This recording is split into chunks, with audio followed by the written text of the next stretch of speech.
मैं उम्मेद अली एक बार फिर आप लोगों का नेटबिन आईडी में खैर मकदम करता हूं, स्वागत करता हूं। आज हम सीखते हैं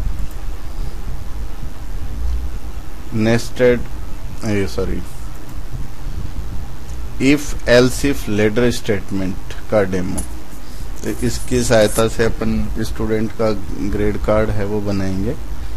इसमें हमारा फोकस रहेगा if else if ladder statement, साथ में स्ट्रिंग वेरिएबल डिक्लेयर कराएं टीचर और डबल, साथ में जीयूआई डिजाइन तो आप पहले सीख ही चुके हैं।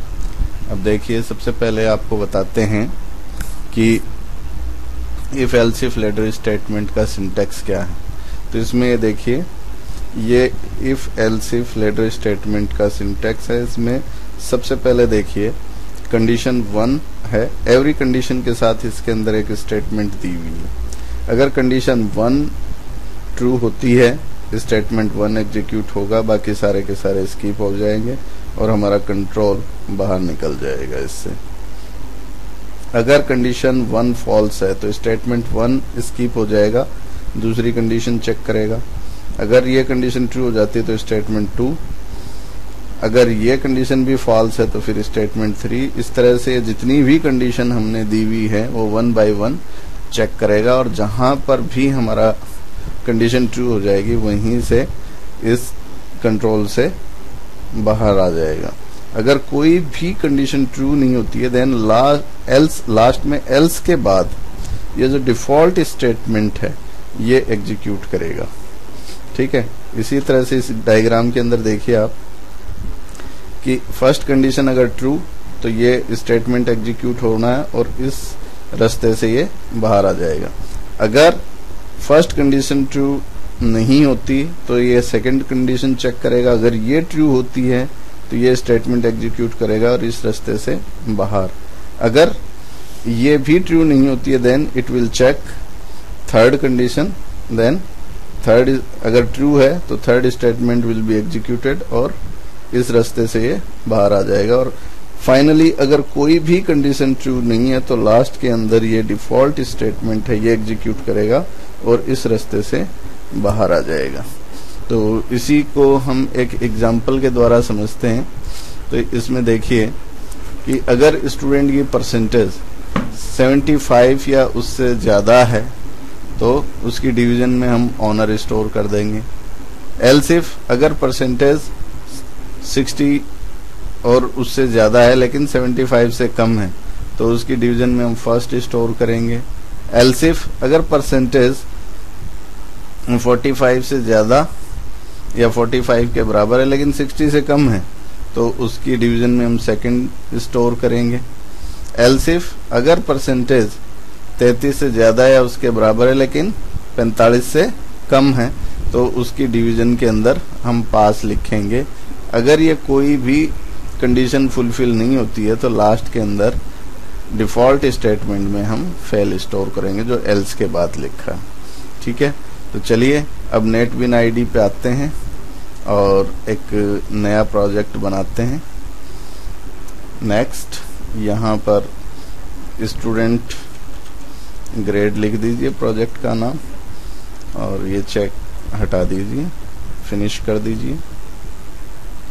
इसके बाद से आपने इस पे आना है, सोर्स पैकेज पे जे फ्रेम फॉर्म एक नया ले लो, FRM स्टूडेंट ग्रेड, ये हो गया आपका, ये आ गया हमारे पास फ्रेम।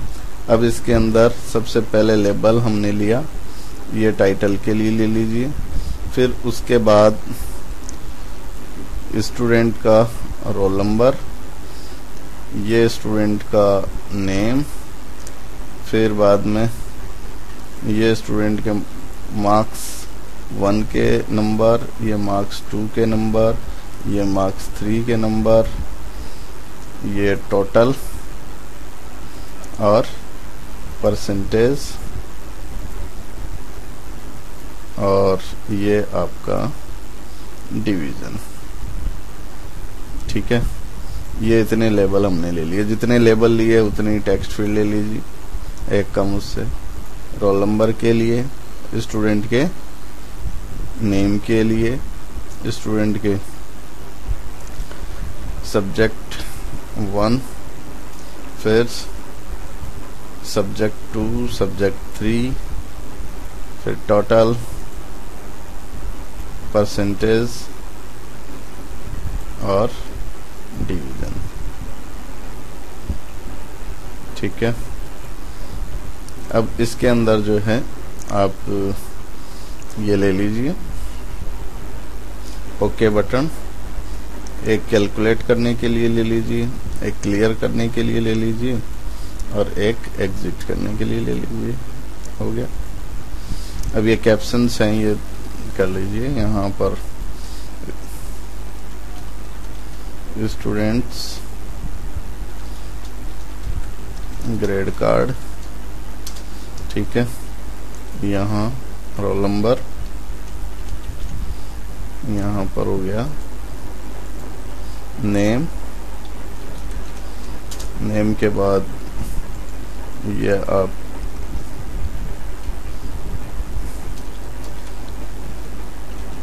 सब्जेक्ट 1, अब जर्नलाइज इसमें कर दिया है, मैं किसी सब्जेक्ट विशेष का नाम नहीं लिख रहा हूँ। सब्जेक्ट 2, सब्जेक्ट 3,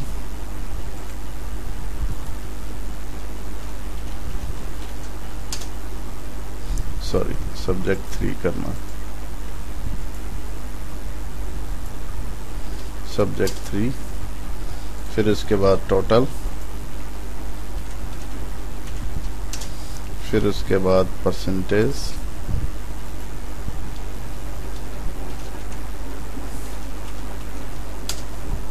और लास्ट के अंदर हम लिख देंगे डिवीजन। ठीक है, ओके। अब ये हमारा हो गया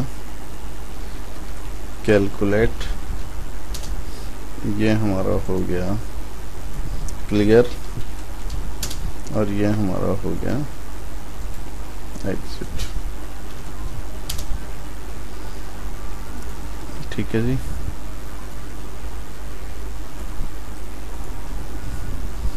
अब ये टेक्स्ट फील्ड खाली कर दीजिए।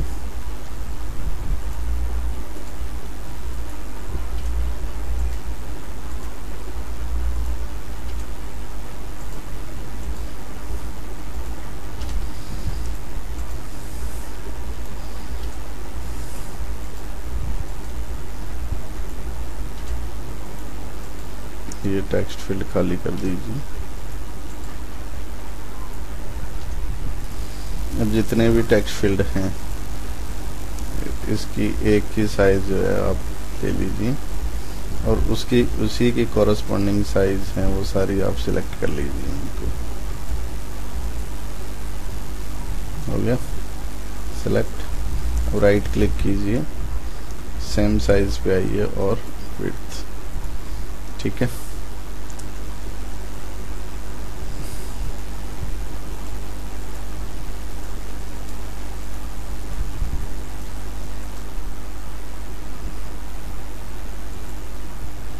ये अलाइन कर लीजिए लेफ्ट कॉलम देखिए।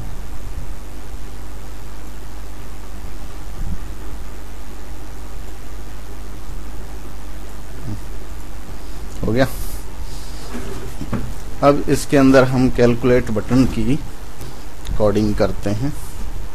इसको पहले प्रीव्यू देख लीजिए, इसका ये प्रीव्यू है, इसको सेव कर दीजिए। इतना कैलकुलेट बटन की कोडिंग हम करते हैं।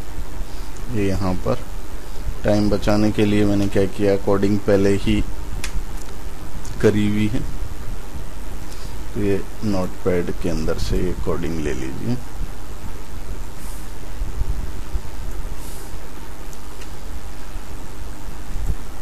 और यहाँ पर ये पेस्ट कर दीजिए। अब इसमें देखिए ये एक स्ट्रिंग टाइप हमने वेरिएबल लिया है जिसके अंदर नेम और डिवीजन है। नेम और डिवीजन हमने इसमें ले लिया है। फिर उसके बाद इंटीजर के रूप में roll number, subject 1, subject 2, subject 3 और टोटल डबल के रूप में परसेंटेज। पहले रोल नंबर, फिर नेम, ये रीड कर लिया, फिर तीनों सब्जेक्ट रीड कर लिए, फिर इनको टोटल कर लिया, टोटल करने के बाद इनका परसेंटेज निकाला, परसेंटेज निकाल के ये इफ एल्स इफ का यहाँ इस्तेमाल किया है इसका डिवीजन कैलकुलेट करने के लिए, इफ ये जो मैंने पहले ही बता चुका हूँ। फिर फाइनली कैलकुलेट करने के बाद टेक्स्ट फील्ड 6, 7, 8 के अंदर इसको हमने स्टोर करवा दिया। अब इसके बाद देखिए डिजाइन में आइए, क्लियर की कोडिंग कीजिए। क्लियर की कोडिंग भी मैंने की हुई है, हमारे 8 टेक्स्ट फील्ड हैं, उन सब के अंदर क्लियर हमने स्टोर करना है। तो दूसरे बटन की कोडिंग के अंदर ये क्लियर कर दीजिए।